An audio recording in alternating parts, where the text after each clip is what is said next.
Ain't working. There we go. There we go. What's up, man? Man, nothing. How you doing, man? Pretty good. Hope everybody had a happy New Year-ish celebration. Yeah, man. It's we're off to a good start so far, man. It's been cool. It's weird. I normally look forward to even number of years, but like the rest of us, man, it's very nice to clear that first hurdle, man. As I read Heck something yeah. today on that subject, I thought was quite funny, and it was like, man, I can tell you this right now. Ain't nobody gonna be writing the wrong year on a check in January. Like Yeah. that's a good point, man. Must have been counting the freaking minutes. That was an excellent, concise way to make that joke. Yeah. I, this one has rolled over. By God. There it is. There's the nice release. Yeah, man. What's been up with the man, dude? Not a whole lot. I did, speaking of New Year's, that's pretty much the only thing I know that's been going on is I did my annual tradition of the Twilight Zone marathon. And that's just get ready for me to spoil a bunch of bull mess. I'm not going to do that because these freaking episodes are damn near 60 years old. So if they get you've spoiled, had time. too bad, brother. You had your time, brother. And that's even sort of the thing. Some of the fun of going back and watching some of these episodes is you do kind of forget the twist. Yeah. And and even ones that I've watched over and over and over going in knowing it's like, oh yeah, that's what happens. And usually what I do, and they've been doing this on Sci-Fi. I guess it's going on 4 years now, something like that, maybe longer than that. And what I would do is go through what was going to be playing over the full day and maybe a couple hours over, and just kind of hit the ones with actors' names that I recognize. Hey, I watched that. Watch that. And you can have a good time doing that. But well, I guess what I'm trying to say, there are a lot of duds on with that show, and it's kind of like It's a Wonderful Life last week. I mean, there's some of those episodes that are the best Twilight Zone episode out there. And I was like, I didn't like it, and not for me. But then with what I'm saying, picking ones with some of the actors that you recognize, you can have a good time doing that. And some of the fun is just picking stuff like have no clue what this even is. Yeah, man. Sit down and watch it. The 30s are like that sometimes. Oh yeah, man! It's the behind the music. Yeah, Rules. totally. Like, now give me the stuff that I don't expect to like, and you can have a good time doing it. I totally agree, man. That's always a real pleasant thing too. I love stuff like that. Like because I'm really, as you know, and anybody that watches the show regularly probably has been able to figure out about me. I am incredibly bad about like knee-jerk reactions and decisions on stuff. So to balance that out, I try to not shut everything down because I'm just I just make my mind up about stuff real quick. So I need to try and as more information comes in, you can change your mind. It is okay to be wrong about stuff, especially if you're going to go off half cocked, which I always do. So I love when things will be like, oh, you know what? That was excellent. Or, oh, that's real cool. I love stuff like that, man. So I'm very, very jerky on the front end, but I hope to not ever get too dug in to not to stop enjoying things like that. Yeah, man. And if you're old like me and you just love if you live in a town that has Me TV on your Direct TV or whatever, however you can get it, they can go to the Me TV website and just watch it there. Yeah. With some stuff anyway. They run during the week at 12:30. They run Twilight Zone every night. The cool thing that they do is they run them in order of when they were aired. Yeah, that's cool. And they do that with all their shows, but especially if you have one particular show that you're into, you can sit down and watch all of them and in order. And that's when they only run one a night. That's kind of hard to do. It takes some time. with a show like that, I think it was on for at least 6 years, something like that. But anyway, so you can do that if you're not into just the marathon, because I thought that's what they were doing with the marathon, but there was a few that they did that. Then they got where like, now we got to throw this one in and throw this one in, so it got to be kind of jumbled up. But I was like, that's fine too. It's a marathon. Ain't no chaos, man. It's chaos marathon. Crazy. But one of the, and I watched both William Shatner episodes, and Nightmare at 20,000 Feet is one of those episodes that just gets so much credit for being the best episode, and I'm just like, it just plain doesn't do it for me. It's popular because of who's in it. I think with another actor outside of Shatner and how popular he's become, you wouldn't hear about this episode nearly as much as you do. But at the same time, one of the fun things about that show is the twist at the end, or the and with that one, I like the thing I like the most about that episode is like, we're telling you the whole time what this is, and this is what it is. There's no twist. There's no nothing. He was telling everybody the whole time what was going on that wing, and there's no, it wasn't anything other than what we showed you the whole time. And that every once in a while you'll get an episode like that, and like that was cool. So I do like that about it.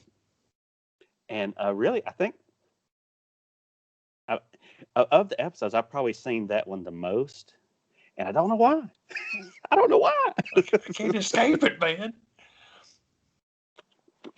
It's fine for what it is, but one of the Shatner episodes I'd always heard about, I'd never seen. I made it a point to find it on the playlist and recorded it. It's called Nick of Time, and Nick of Time is the story of Shatner's character, and I try to remember some of the characters' name, but sometimes the guy that Shatner plays in the episode, him and his wife are traveling from wherever they started from. They're going to New York to start his new job, and the car breaks down in Ridgeview, Ohio. And that's, even if you don't know this episode, you've seen the I think it was NECA or one of those companies a few years ago made a reproduction of this little fortune teller, fortune seer, devil box. Yeah. And they make it sound like, and I don't know why he's so fixated on this one particular one, but they sit down at this booth in this restaurant. He's asking it questions about his future, and he's just obsessed with it. But there's one on every station counter, from what I can tell, booth in this little diner that he's in, but he has to be at that one. And she's like, okay. But it's a cool little episode. It was one of those I just kind of thought, like, man, this is really going to lead to something cool. And you kind of get to the end of it, and you're like, well, that was it. Hitting or nothing. It culminates in his performance of Rocket Man. So it's worth it. It's totally worthwhile. Oh, man. But it's him and his wife, and they're in town. The car breaks down. So, let's go have lunch at this little diner. And I guess he's fascinated with this little machine because I'm into that stuff. I'm into you playing the fortune teller machine at the bowling alley, or going to the Renaissance Festival and getting a reading or something like that. So that stuff's kind of cool to me. Yeah, you go out and get turned into Tom Hanks the next morning. Yeah, man. Yeah, man. I guess him and he's scared to leave the diner because he feels like the little devil machine has told him it's not safe to leave until after 3. And they walk out, and they're going to pick the car up because, they're going to go check on it, see if it's ready. And she's almost hit by a car. He's like, see, I was trying to tell you. Shaking her head. But I guess the twist in this one is it kind of like I don't really recall what exactly she says to convince him, like, please, let's just leave. But he feels that the machine has told him that his promotion that he's getting in this new town is all but his, and it's told him that's going to happen. They told him it wasn't safe to leave, and you almost got killed.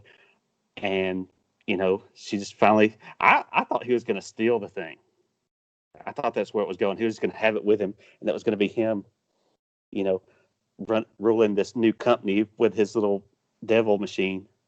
It just cost a penny. Yeah. It cost a penny a sheet of paper. But she convinces him to leave, and let's just get back on the road. And as they're leaving, you can see the couple that's trapped in this town that's come back to ask more questions of the same machine. So I guess that's kind of the twist in that one. But it's kind of like, it's kind of weak sauce. But it's, still, I think between the two episodes, you might have more fun watching that one. I think that one's a little bit better. Cool, man. And then there was another popular episode that it was one of those that couldn't tell you any of the actors that were in it. Just kind of, I'd always seen the character of the clown that is from this episode, and the title of the episode is 5 Characters Search for an Exit. And because with any of the episodes, there's a lot of the kind of like, but there's some plot holes there's some plot holes that you're kind of like, well, how did they not do this or that? But and I just expect Rod Serling to kind of come up and take a drag that, why don't you sit your ass down and not ask questions, enjoy that song. as he's doing his little description of a man, or that's the other part. I just like Rod Serling so much, his introductions and things at the end that he kind of puts his little, like, that was some messed up stuff. Yeah. In the Twilight Zone. In the Twilight Zone is left up place. Yeah. Come back next week and we'll do it again. It'll be great. Why don't you not ask so much stuff in Twilight Zone? Right. So the story of this episode is you have an army major who just straight up wakes up in what appears to be like this cylinder type prison, and out of the blue, not only does a straight up full makeup weird costume clown, he looks over and there's a clown there, a ballerina dancer, a hobo, and a bagpiper, like Scottish bagpipe dude. You're like, what in the world do these all have to do together? And as I guess the plot hole in this one to me is like, how did he wakes up with none of them have any recollection of how they got there, what they were doing, any of that. I thought the twist was going to be, because so they're in like the cylinder with these high walls that they're like, how do we get out?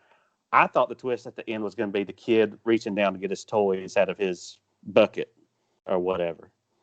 So, but it's kind of like these all. I guess these are kind of like these are some type of toy. And I was feeling smart about myself. Like that's a part of what I'm doing with some of these Twilight Zone episodes. Like, where's it going? How are they going to get out of this bull mess? And why? Try to do this time. Mm-hmm. Rod Serling. Why do I care? Make me care, Rod Serling. Mm-hmm.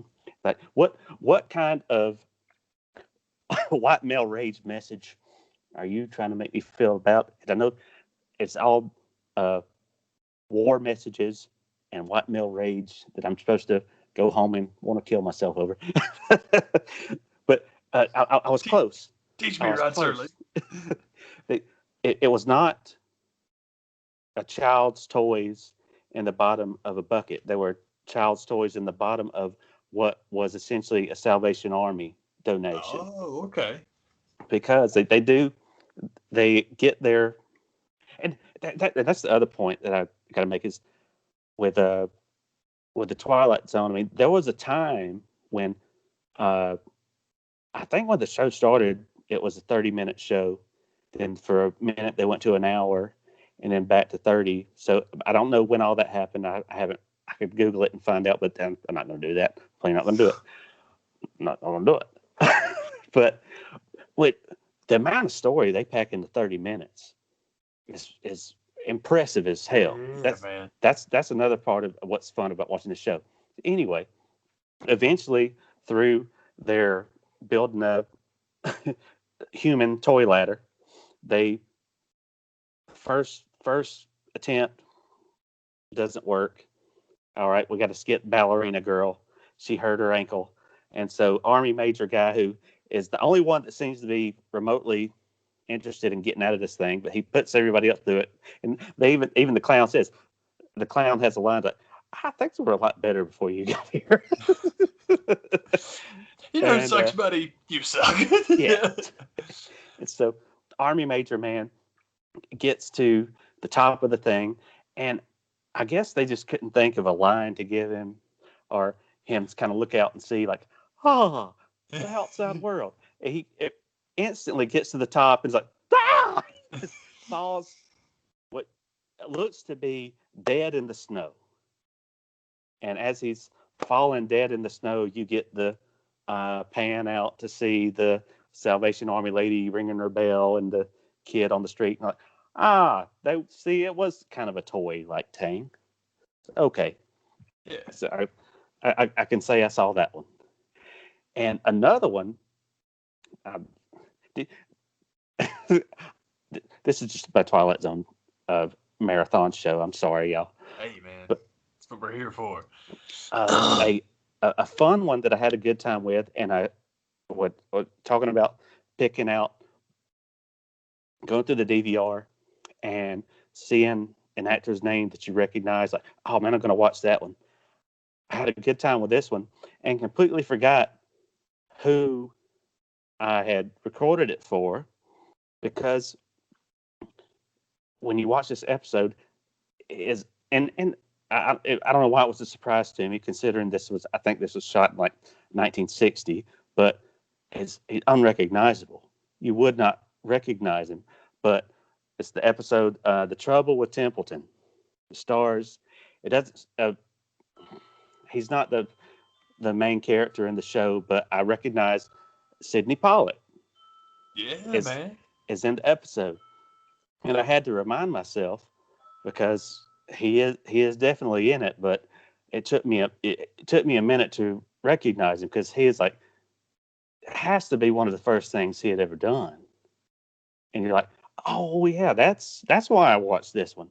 But this is one of the ones. It was a total complete surprise of how good it was, with an actor that I recognized.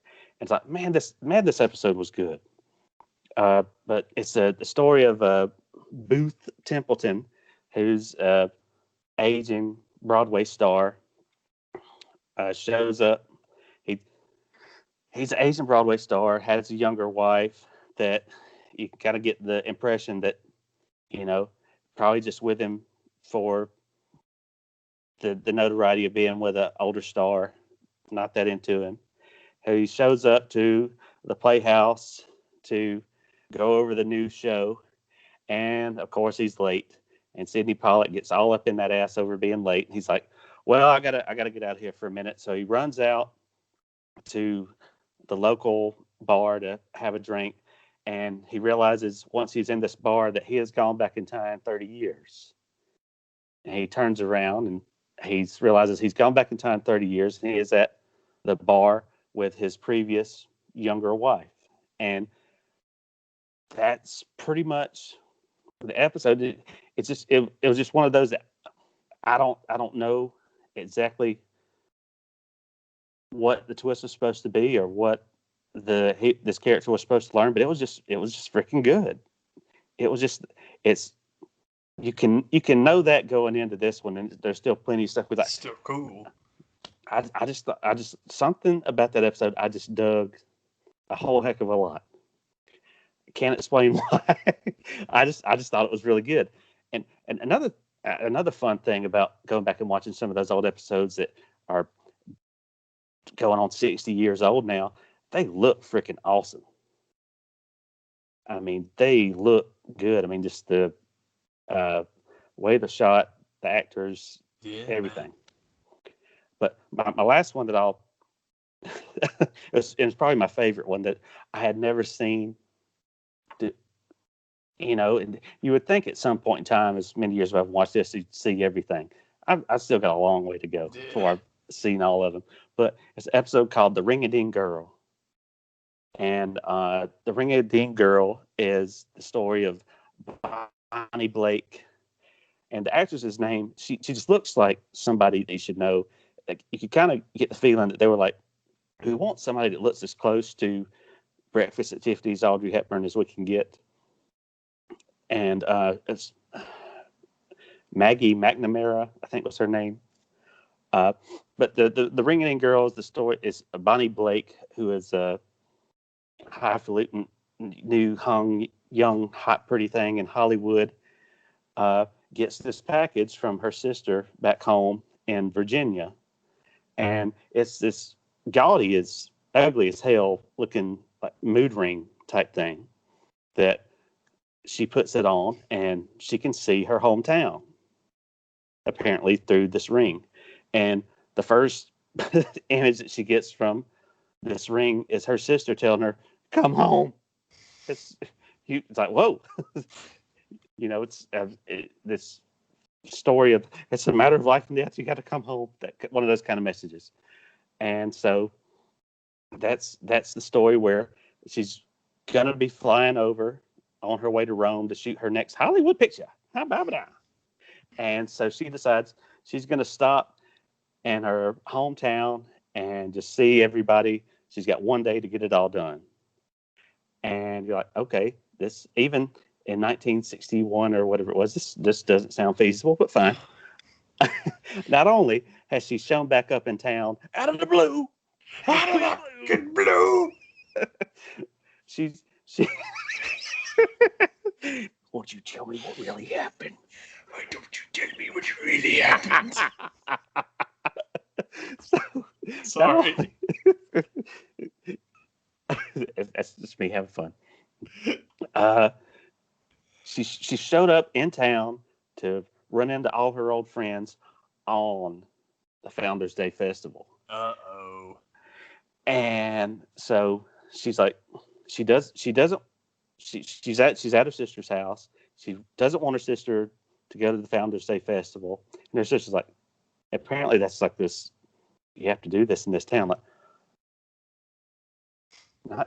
not go to the Founders. Did you just say? Yeah. and that's so she can't convince her sister not to go to the How in the heck in 30 minutes they pack all the story in, and then it's crazy. And not only can she not convince her sister not to go to the Founders Day Festival, she's like, well, bullish on that, I'll go on to the TV station in town and say, well, I'm in town off for this one day, and I'm going to be doing my revival of my one woman show, and just come out and see it if you want, because Bonnie Blake doesn't want to go to the Founders Day Festival because she'll get mobbed by the people. She wants to see everybody individually and wants to have that one-on-one experience with everybody. So she decides to put on her one-woman show at the local high school auditorium. And you kind of, because when the stories unfold, you're kind of, that's not going to work either. Anyway, Rod Serling's just like, Twilight. We talked about this. That's Rod Serling in the next episode. So, and even though she's in town, this is more story just getting packed into 30 minutes. She's in town and she's still getting messages on her crazy, ugly ass mood ring of the people in town. Like, I don't think she's that special, stuff like that. And so has convinced. I think she does make an attempt to convince the local doctor in town to cancel the Founders Day festival. And he's just like, you sound like a crazy person. You're So this is the early 60s, right? yeah. Gotta be. That's clearly the answer to what's wrong with her. Communist. That won't be happening. Not even in Twilight Zone. Seriously. So after having a what appeared to be a seizure in her sister's living room, the doctor visit, the running her nephew out to the pharmacy. All this is in 30 minutes. She's leaving her sister's house after another attempt to get her to cancel her Founders Day. I don't know if she's like entering her famous chili or whatever she's doing. She has to be at the Founders Day festival. Can't get her sister not to go to the Founders Day festival. She's leaving her sister's home to go put on her one-man performance. It's never named. You don't know what it is. She's just going to, in my famous one-woman show that I don't remember what it was called. She's walking out her sister's front door and disappears, vanishes. As she vanishes, her sister gets the phone call from the fairgrounds of the Founders Day Festival of the frantic local paramedic news guy person, like, oh God, don't come out here. And she's like, what's going on? What's going on at the Founders Day Festival? The plane crashed. Bonnie Blake's dead. I've seen the body. straight up, Jack Nance would have been proud. Yeah. Oh, you can't come. He's dead. She's dead, Harry. Oh. So, Bonnie Blake, who was there enough to see her sister go on local TV, was never actually there. And the news report makes the point that if apparently a lot of the people in town were in the auditorium of the school and would have been on the fairgrounds and were saved by Bonnie Blake, but it's one of those kind of like, well, was she there? Was she not there? And Rod's still looking at you like, why don't you sit down and enjoy the show? You know what? Just either, be a team player, enjoy the show, turn the shit off. Could I'm tired of your bullshit. Maybe be Twilight Zone. That's how that one ends. Why don't you just shut what they call the F up? Yeah. It's your own goddamn television show. How about that? And enjoy the Twilight Zone. Seriously. Yeah. If you get anywhere near content from the Twilight Zone, I'll sue the bejesus out of you. Ron Serling dead. Have you never watched my show before? Yeah. Stranger things have happened there, buddy. Super dead. I never stopped me before. If you think that Ron Serling can't sue you from the afterlife, try me. Just try me. Let's have a go round. Yeah, seriously, man. So that's a bunch of other episodes that I ended up seeing and thinking like, oh man, that was a good one. That was good. But every once in a while there'll be that one like, I guess that one was a bit of a dud. It can't all be great, but they did a lot of them, so it's okay to have drop offs every now and again. Yeah, man. So, sometimes the twist didn't quite twist as well as they thought it did. But even, some of you can go on YouTube and look at lists of some of the people that have like the top 10 episodes, and there'll be at least 3 or 4 of them like, I don't know about that one. I don't know. that happens to me with like I mean really everything because I love lists of all kinds. But with if you go and get like individuals don't really work so well, but if you do like comic book arcs, like what people Mm-hmm. think are like what are they I used to do all the time. I researched what are the 10 best Avengers comic book arcs of all time. And it's cool, man, because about Yeah. 6 of them on every list is going to be the same. Not in the same order necessarily, but it's just there's some Hall of Fame stuff in any series. But then there'll always be a couple that it's just like, no, this is a personal pick, and that's cool because at least the people tell you, and it could go one way or the other. I read one time that was really interesting because I think it was the Celestial Madonna they were talking about, which I do love that arc, but I can understand if people don't. But the coolest thing in the article I was reading, it was explaining if you like the Celestial Madonna, something else you might want to check out is this. I don't remember what it was, but he gave a suggestion. It was like, if Yeah. you hate the Celestial Madonna, then read this because it's almost like a rewrite or a different direction, and maybe you'll like that better. I'm like, well, that's cool, especially when you know that because that was their point of like, this is a personal pick. I love it. I know some people hate it, and I get it. But that's cool then, man. Give people a suggestion one way or the other. Good for you, man.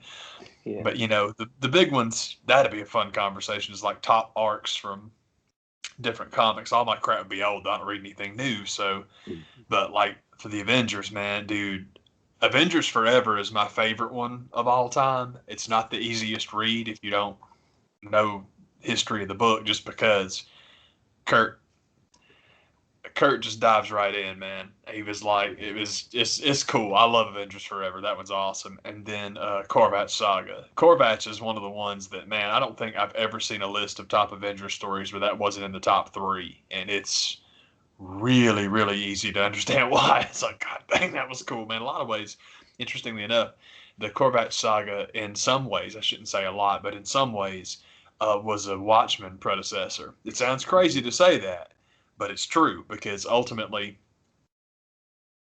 I don't know, it was just an interesting idea of like, maybe these guys aren't the good guys. Maybe they got this one wrong. It's strange. It's pretty cool though. I liked it. I thought it was quite cool. But where we've talked about it, where Ozymandias is the bad guy in the Watchmen, but is he? Because the whole Yeah. point is we killed all those people. Yeah, and that does make him a villain. But the point was to snuff out nuclear war. Korvac is the same way. It's like when you read it, you ultimately find out what his goal was. It's like, oh crap, we might have been better off if he was. Cool. It was cool, man. I love that story. Heck yeah, man. Yeah, man. Anyway, got way sidetracked. I love lists of things. It's always fun to Yeah. go and check them out, especially if you're doing a marathon of Twilight Zone and be like, oh yeah, I watched that one. That was great. Oh man, that one's great too. Man, this sucks. You're terrible. You just throw the Yeah. list out. Yeah. You know nothing. You turn into Ricky Morton. You don't know. Just Yeah. turn into. I like when I automatically turn into Ricky Morton. Yeah. Some of that free money you stole. Some of that. But that's when it comes to Twilight Zone. I mean, and that's the fun thing is how many actors have are on several episodes. Yeah. You know, pretty much anything with Burgess Meredith in it, you can sit down and enjoy. I like his episodes. I like the Jack Klugman episodes, and that's kind of that's definitely my favorites. Yeah, But man. beyond that, it's kind of like, man, just find a name that you recognize and sit down and give it a shot. Yeah, I can dig it, man. Man, you got to help me out because I'm sitting here struggling. Because for some reason, there was something you said about the Twilight Zone that got me thinking about it. And I've got the intro to Bounty Law stuck in my head. Bounty Law. And I can't remember the name of the character. Jake Cahill. That's it. It just came back to me. He's Jake Cahill, and he lives by Bounty Law. I absolutely love Bounty Law so much. And the best part about it is it's right at the beginning. And my brother watched that movie and advised me very much to watch it. He's like, dude, I think you'll really dig it. Check it out. And he's like, you'll probably do like I did and make it about 15 seconds in before the first thing that you will really like will come on the screen. That's exactly what we're talking about. But yeah, man, I'm just sitting here and I'm like, I got Rick Dalton stuck in my head. It was, oh, for Pete's sake, man, you just gave the name of the actor a minute ago. Oh, I can't believe I forgot it. I'm sorry. You just said what his name was, Townsend. There's a lot of Jack Klugman episodes. No. I'm sorry. It was the character's name from the show. Templeton. Templeton. Yeah, Yeah, that's it. Because whenever yeah. you said the name of Booth Templeton. that was it. It was like whenever you said Booth Templeton, I'm like, wasn't that the Yeah, name of Rick Dalton's character on Bounty Law? yeah, But yeah, Jake Cahill. That just came back to me, man. He's yeah, Jake man. Cahill, and he lives by Bounty Law. Freaking love Bounty Law. That's a movie I need to Man, watch again. I've seen that. I've only seen it once, and I really did like it, but I haven't. That's not true. I did watch that one twice. Honestly, as I've said, I'm trying to keep that stuff straight because I know you've heard me say it before. And again, if this is your first time watching the show, welcome. It's just occurred to me from what I'm about to say. I need to say that. If you have watched the show before, as far as movie reviews, we discuss this a lot, man. Until I've seen something twice, I don't want to talk about it. I just think that seeing it a second time, that's when you've officially seen something. There are a couple of movies that I've seen once that I really liked. Most of the stuff I watched once is because I didn't like it, so there's no need to watch it again. But I think the list of at least the last couple of years, the only one that remains on the man, it was great. I'm pretty sure I'm done. I think Midsummer remains the only one because it occurred to me true. like, oh yeah, Once Upon a Time in Hollywood. No, I think I did watch that twice, and I did. So I was like, oh yeah, it's still it's still a one movie list. Yeah, I know. I checked that one out in the theater and had meant to go back and watch it, but I don't think I ever rewatched uh, Once Upon a Time. But I feel like I've seen it Yeah. again. It's watching clips and here and there and hullabaloo and stuff. Oh, dude. That was my jam from that one. But Oh, God. it's definitely one of the better ones I've seen in a long time. Yeah, I mean, I love that. It was nice to I don't want to say get back with Quentin because I like Quentin. I wasn't wild about Django and I never watched Hateful Eight, so I kind of fell out for a little bit, and then it was like, Yeah. nah, check it out, and I did, and it was great. 'Cause I'm with you. My main thing with Once Upon a Time in Hollywood is, it really was it's the Green Door. I think wasn't that the same of that Yeah, song? Yeah, it yeah. was that Green clip. Dollar. Yeah, he wasn't even singing, but it was just that clip of him on Hullabaloo in the preview, and he just had that ridiculous like look on his face. And going back to Hmm. Django, which I wasn't wild about, but man, I like people, especially Tarantino because he writes so well. But anybody that will cast DiCaprio to do comedy, I like that because that guy's funny as crap, and I totally get that ain't his bread and butter. I get it. He's going to be cast to play in dramas more times than he's not, but that makes when he gets a comedy role even more special. So, but just Oh, yeah. the ridiculous like face he's making, I'm like, well, yeah, I got to see this one. And also, I think Brad's great, so it's not a tough sell, wasn't. And I need to watch that again. That was just cool. Has a well cast movie set in an awesome time period. Yeah, That I'm weirdly obsessed with the '70s. I like that stuff. And as far as the casting goes, you're right, because Margot Robbie was always the wild card for me. But it was like, no, man, she's really good. And then I watched it, and I was like, you are correct. She was yeah, very good in that. So it was like everybody just went buck wild crazy. Like I said, I thought that one of my favorite things because it was like, oh yeah, man, it's like when she's at the movie theater watching herself act, she's like really kicking it, and they're not wrong. What she's doing in the movie is totally fine. But that scene of her watching herself in the movie and just like how happy she is that, oh my God, I made it. And all that's nonverbal. Boy, she stomped that scene. It was so cool. Like I think we talked about it at the time. I thought it was really, really good to take someone. I don't know, man. I guess it's that Quentin Tarantino is such a dialogue guy. Everyone knows his dialogue guy. But to have one of the most moving and important parts of your movie be completely nonverbal, where it's like, no, we're just gonna like film her reacting to herself in the movie. It's like, boy, that guy really is good at basically every facet of visual storytelling that can go into movies. Like, God dang, man, because it was impressive. That was super. Man, I really do need to watch that again now because now I'm thinking about it. Boy, that was impressive, man. And I guess what I was going to say about Brad, I think Brad's cool anyway, but doing Inglourious Bastards, you know that Brad and Quentin together is totally worth your time. So it was good oh to yeah, get that again. heck yeah, man. I can't watch a fake Bruce Lee get beat up enough. I'm a jerk. I'm a jerk when it comes to Bruce Lee, but I think Bruce Lee was a jerk. So Yeah. Wow. I'll make it quick. My thing about Bruce Lee is simply this: the best way, and this is not an insult. It's just the way I feel. I think that Bruce Lee has a lot more in common with Michael Jackson than he does Mike Tyson. I just do. This baddest man on the planet kills people, la-di-da. That wasn't him. He was an incredible athlete who could perform in the performance that he was cast in. Like Michael I love Michael. That's not a diss. I think Michael's great, but watching Michael Jackson dance and watching Bruce Lee fight, it's not a fight. It's a movie.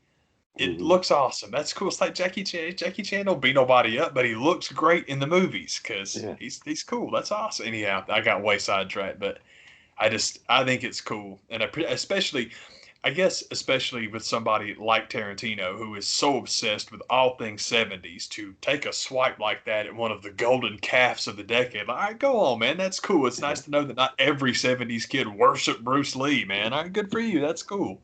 Yeah. Nice.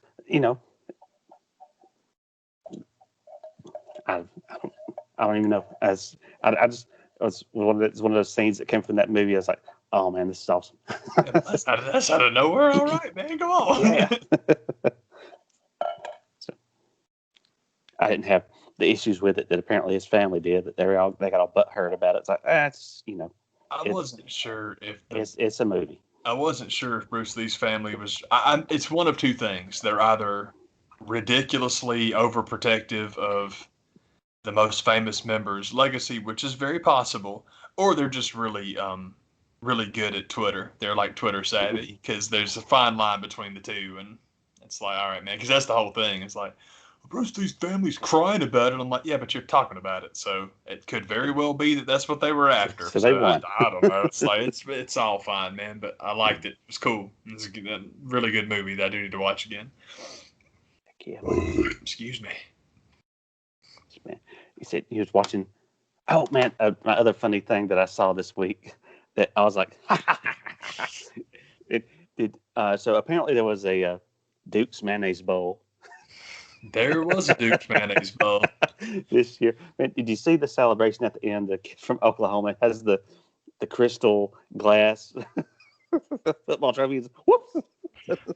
I did. Shatters. I did. I'm pretty sure that, again, on the same subject of what we're talking about, it's 2021 now. You're in a locker room full of 19 to 21-year-old dudes. Somebody's got a camera phone, so somebody's recording. That crap's intentional. It's a freaking bowl game named after a mayonnaise. They don't care. They don't care. And so for sports, they're like, oh man, look at this idiot. He dropped the trophy. Oh man, that might be as famous as that kid ever gets, man. It's just that type of media manipulation drives me nuts, because people in the media still think they're above it. Yeah. They think they're too smart for that stuff. And it's like, I was reading this thing today about Robert Pattinson and just how ridiculous he is in his interviews and stuff, because he does say ridiculous things all the time. It seems to me that Robert Pattinson, he is doing what Joaquin Phoenix did for that 1 year and what Shia LaBeouf did for that little period of time. And he's just doing it for the rest of his life. And it's very lighthearted and very fun. This is like the whole Robert Pattinson said he refused to exercise for the role of Batman because he, quote, didn't want to set a precedent. I absolutely love hey man, if I roll up for the sequel 250 pounds, I don't want to hear it. I don't want to hear you complaining. I thought that was little stuff like that. I got a sequel built in my contract. Yeah, dude, I was talking about this, man, I think that people manipulating the media like that, and with Robert Pattinson, folks seem to get it. They seem to but it seems to me that he's living his life like an Extras episode, and it's great. And most people seem to be willing to play along with him. But contrast that to Kyrie Irving, who everybody takes deathly serious no matter what. He says, this guy has a degree from Duke, but he thinks the earth is flat. No, he just duped you into thinking he did. And you're still talking about it. Aren't you, Tony Kornheiser? Mm-hmm. How much people hate Kyrie Irving is very funny. Kyrie, to me, it makes me think of Barry Bonds. His media genuinely hated Barry Bonds because it's not that Barry was smarter than they were. It's just he knew how to play the game better than they did, because Barry was smartened up by his pappy and his godfather real early on of these guys in the media, let me tell you what they are. And let me tell you what they have if they don't have you. Don't ever forget that. And he never did. He never did. So it's just like he always socked it to him, and it's like that's the Hall of Fame thing. I've said that for years. No, he's a cheater. He took steroids. A lot of guys in the Hall of Fame took steroids. Barry Bonds did this to the media for his entire career, and this is their revenge. And the best part of it is when you see Barry these days, man, they wanted him to do Pete Rose. He's not. He doesn't care. Bonds genuinely seems to not give a rip. He doesn't care if he gets in or not. Primarily, I would think, because it is a media thing. It's does the media votes you into the Hall of Fame? Fuck that. It's like if it was a contemporaries, if players voted other guys into the Hall of Fame, which is the way it should be, then I think he would care. But considering it's just whether or not sports writers want to put you in, I don't think he's cared for a long time, and it's kind of funny. And I got way sidetracked, but anybody that works the media like that, it's funny. Particularly, it's mean to say, but my thing, I pick on Kornheiser, but he just does not seem to get it. That guy hates Kyrie Irving, apparently legitimately, and it's like, it's an act, brother. This is what he's trying to do, man. This is what he's trying to do to you, and the fact that he can do it is funny. Yeah. Oh yeah, man. So I heard the stories of supposedly, and there's no video proof of this, where supposedly there was a a parent of a recruit to Alabama years ago that the same thing kind of happened on one of their trophies, where it's kind of like, oh, let me get a look at that. Oh Jesus, won't you, Dude, if you're dumb enough to open up the trophy case for anybody on a recruiting visit, you get what you get, don't you? Yeah. Come on, man. But anyhow, I'm sorry, I didn't mean to get off on that, but I'm with you. It's like the Duke's mayonnaise thing. I just thought it was like, first of all, it's the Duke's mayonnaise trophy, for God's sake. Who needs it? Nobody wants that stupid thing. Come on, it's awful. Other than being delicious, there's no need to have a Duke's mayonnaise bowl. It's true. It's like, man, I just, what are you going to do with the trophy that, man? You actually going to store mayonnaise in it? Because I got some bad news for you. After not too long of it, you got a refrigerated trophy case. Because if you don't, oh no, you're gonna have the nastiest. You're going to wish you hadn't won it. Yeah, the loser has to take that home. It's kind of like that mood ring. Yeah, dude. It's just got some floating trash in there. Shake it. It's going to be our Magic 8-ball trophy with mayonnaise, a mayonnaise base. Yeah, the mayonnaise trophy. Come on.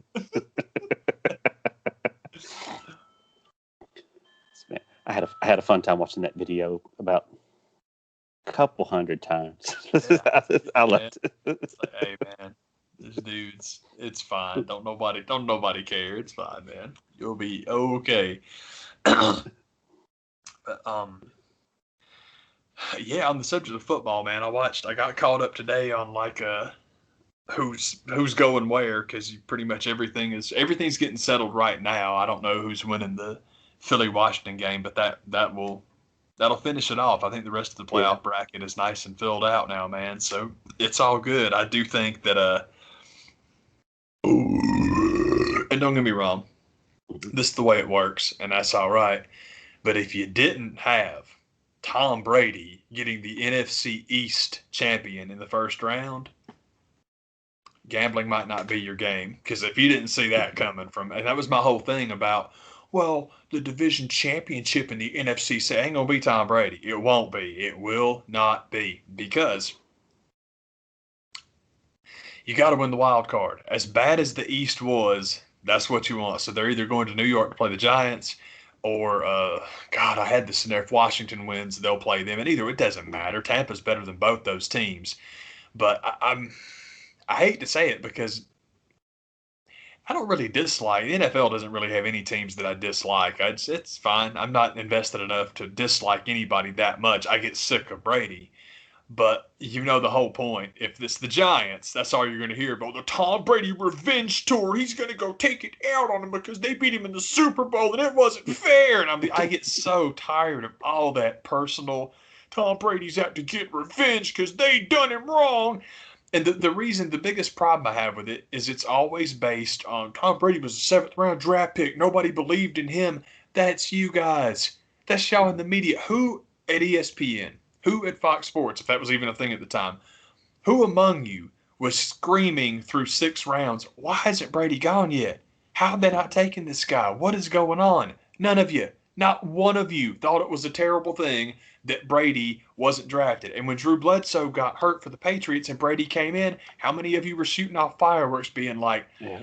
I don't mean to Is it wish gonna you work? ill, Drew. I'm sorry you got hurt, but this is what they've been waiting on. The same none of you. So it's literally a media-wide, let's make it up to Tommy because he's the popular quarterback and I want to be his buddy. It's so pitiful, man. That is the most pathetic thing. The only thing worse than somebody in the media that's just they lie because that's their job, because their job is sales. That's it. That's all they do. They're in Sandwich advertising. mayonnaise. They're in advertising. That's all they do. But when they actually get something personal, especially something like that, where you get a little egg on the old face because, oh man, look how stupid these people were for not knowing Tom Brady was coming. You're in sports journalism, man. Isn't that your job? Mhm. And Wow. that's where all of them have been caught for a decade now. It's like What? you're pitiful. But either way, it's like, boy, not either way, but anyway, going back to before the Dallas and it wasn't Philly, it was the Giants, Dallas and the Giants. Yeah. We've talked about it all year, man. Whoever wins the NFC East is a disaster. I guess the upside of Dallas not winning it is now people can come out and say it. Because remember this, because tomorrow it'll be like, well, I knew the Cowboys weren't going to win. I said la-di-da. It's because Skip Bayless, like so many people in the media, say everything. You go back and watch the tape, you will find Skip Bayless saying that Washington and Philly and the Giants and Dallas were all going to win the NFC East at one point or another. So I can And say I predicted it. that's the point. When you're allowed to get away with it, you're always right when you get to pick every choice. It's like, come on, man. Anyhow, but playoff picture's looking cool. It's exciting, and I'm quite happy. Crap, now I don't remember who got in. It seems like it was I know Cleveland got in today, and man, I don't. It's the South. I thought that's the South. No, it is the AFC South. That's the one I don't know. I'm not sure. I think it was Tennessee and Indy, and I think Tennessee won. I'm not sure if Indy got in or not. Excuse me. I'm consulting the Washington Post if I can get this. Dang no Wapo! As of right now, in the AFC, your bye goes to the Chiefs. Sure does. Next weekend, the wild card weekend, is going to kick off with the Titans facing the Ravens, the Steelers facing the Browns, and the Bills facing the Colts. Man, just the Bills today, boy, they went buck wild, crazy. Yeah, Miami had a good year too, and Buffalo was like, "There's a gap, and there's a gap in this division." Like, go on, y'all. Steelers Browns sucks. I hate that. I really wish they would adopt that Major League Baseball rule of like, no, if you're the wild card, you're not playing the team from your division. And I guess it's just because Pittsburgh always beats them, so we got to have nice, big, dramatic, yay, Baker, or whatever, man. But that sucks. But I don't. You know what though? It wouldn't work because Baltimore's the other one. So now that I'm thinking about it, that makes total sense because one way or the other. That's how the numbers worked out. Yeah, that division is just nasty. It's the same. It's the thing that we've talked about for, again, Tom Brady's entire career. The fact that Baltimore is not in the East, or Pittsburgh is not in the East, or Indianapolis isn't in the East. Don't get me wrong. Indy being in the East is stupid, but they were for 1,000 years. They used to be in Baltimore. Wait a minute, Baltimore. That's right, the Ravens. The fact the Ravens are not in the AFC East, you can be guaranteed. The whole point was to keep Peyton Manning and Brady away from each other so they wouldn't knock each other out in the division round and it would go on later. But we're not putting Ray Lewis up there against Pretty Boy either because how in the world do you have the Ravens anywhere but the AFC East? Well, they've got the rivalry with the Browns. Fuck that rivalry. Nobody cares about that. You need to fix that because the Colts need to be the team in the AFC North. Baltimore in the East, and move the Dolphins and the Jaguars to the South. Move the I want the Buccaneers to go there too, actually, man, because I don't care for them. Because screw those guys. But also, I want Tennessee in the NFC South because how cool would that be? Oh man, that would just be awesome. Yeah. And the NFC, the Packers get the bye. Yeah. I guess what we were talking about, whoever's going to go play the Buccaneers is being decided as we speak. Doing it right now. Then you're going to have the Seahawks and the Rams and the Saints and the Bears. Man, see, there it is again, man. Seahawks, Rams. These are division teams, man. I mean, I shouldn't be that way. It's cool. It's just like they know each other. But then, I'm sorry, you said it was the Bears and the I should know, but The Saints. Saints are there. That should be super one-sided. Yeah. Yeah, that's cool though, man. Because there's not. I mean, the only thing I'll skip is Tampa and whoever. And it really the biggest problem I have with this, I'm tired of. I don't know if I said the Packers had the bye, but that's the bye in the NFC. I like Packers Chiefs having the buys because that's like Super Bowl one. Going back to the first one, you got the top two. The AFC is super interesting. The NFC, my biggest problem with Brady, it's not his fault. It's just that with him playing for the Buccaneers, they have been on they've been on television more here than the Falcons this year, and I'm just sick of it, man. And I don't think there's any chance of them being eliminated in the first round. But hey, man, if everybody else keeps winning, as long as everybody keeps winning, then they don't get a home game. So I guess that's good news for me as far as the Bears are concerned. I don't know if the Rams beat the Seahawks, and we'll see. I think as long as the division champs went out, it's okay. Yeah. That's what's up. But at the same time, man, long term booking, I don't think that I don't think that Brady's going to win another Super Bowl. Like I've said before, man, he's on 6. That is the magic number of championships in team sports in this country. You get Brady an extra Super Bowl ring over Jordan. I guess my point is I think that we learned earlier this season with Washington football team, as far as the NFL and Nike are concerned, you found out who's the dog and who's the tail. That's my opinion. And Michael Jordan is still Jesus Christ Almighty as far as Nike's concerned. So I just don't think you're going to have them jam a 7th Super Bowl ring up Tom Brady's ass. And, he's better than Jordan now. He won 7. He's better than Michael. And that might be the plan, but I'd be surprised if it was. I just don't. I think he might be stuck on 6 for good. So, but we'll see, man. I just don't see it going down like that. Yeah, I'm not sure anybody's going to get past 6. I just don't think that. I think that's a magic number. That thing don't sacred. Oh, man. Heck yeah, man. It's going to be fun. See how it all unfolds. I'm totally with you. I'm very much looking forward to the only thing better. Regular season's fun, but playoffs are. I love it. I'm really excited, man. Heck yeah. Excuse me.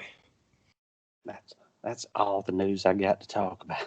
Yeah, that's the only other thing. I'm going to do a follow-up to our discussion last week about Brodie Lee. And this is really stupid. I just want to make sure that I want to make sure we're on video discussing it because I'm pretty sure we'll probably feel the exact same way about this. There are very few opportunities presented to me in which I can kneecap the WWE that I decide not to. Much less are there times that can be done that I go the other direction. But all of and I think this is all, again, I said 72-hour rule on social media, and I really should adopt that for myself because this was all pretty much within Monday Night Raw's broadcast and AEW's broadcast. And it was somebody in the business, I don't remember who it was now, but somebody having some massive fit about, you just got a bumper at the beginning, no 10-bell salute, no video tribute. He worked there for 7 years. Vince just needs to step up his game and do better. And I could be totally wrong, but I'm just going based off of gut feeling here. My gut feeling about the reason Monday Night Raw put their bumper up is because he used to work there. The reason they didn't do the 10-bell salute and didn't do the video tribute is because the company he works for now is coming on 48 hours later. Might have nothing to do with that. Let them do that. Exactly. That's exactly what I thought too. And it might not have anything to do with that, but it don't matter if it doesn't. It went the way I think it should have gone. That was it. And then as far as, WWE's not going to defer. They wouldn't do that. I don't know, man. Did you see all those pictures of Brodie from back in the day? There was an awful lot of WWE talent who, appearance is 1,000% copyrighted, used on their air. And I haven't heard any stink from Connecticut. Ain't nobody fussy. Ain't nobody mad. Ain't nobody like, man, you put Bray Wyatt on TV. Where's my check? Nobody's done that. Mm-hmm. So I don't buy that for a second. Vince does plenty of junk to get mad about, but I don't think that's one of them. I'm with you. I think that they literally left the lane clear. And good on them for putting the bumper up, because you can do that. The other thing that this is something that really, if the part of it genuinely irks me, it's this. If you put the bumper up and then you don't do the 10 bell salute, you don't do the video package, which I don't think they should have done, because I'm with you, that's AEW's lane. Leave that to them. But all of the in-ring tributes that the guys do, that the girls do, all the stuff that the wrestlers themselves do, focus on that. Why are you ignoring that? Because that was way cooler, because it was like, this is what we are going to do during your part of the program. You do whatever you want to. That's what it seemed like. That to me seemed like the decision WWE made. And that's an awesome decision, and good on them, because the little Xavier Woods mustache twist and the spinning Larry, that was freaking awesome. And it's like, I thought they got that one 100% right, and good on them for just, no, man, let AEW do it. Because if WWE had done their video package and then AEW did theirs, oh man, you just can't touch WWE's production value, man. They blow it away. He don't even work there anymore. That's all you would have heard, and that sucks. That sucks, man. Don't nobody need to be like that. So I'm like, you can kill them if you want to, but that's crap to me. I thought they did good. I thought they did right. If they had done more than what they've done, like, oh, now they want to acknowledge him. Yeah, seriously. You ran him out of the company. God. That's true, man. I'm you know, I think everything worked out as well as it, considering the circumstances, as well as it could have. I thought it was handled very well. I totally agree. I thought AEW's tribute was really good. I thought WWE doing what they did, it was great. First, what they did was fine, but like I said, mainly in that their program's tribute to him was what people wanted to do in the ring. I just thought that was very cool. I thought that was quite neat. And also, 2 more bits of Brodie Lee news. I have adjusted Brodie Lee on Fire Pro.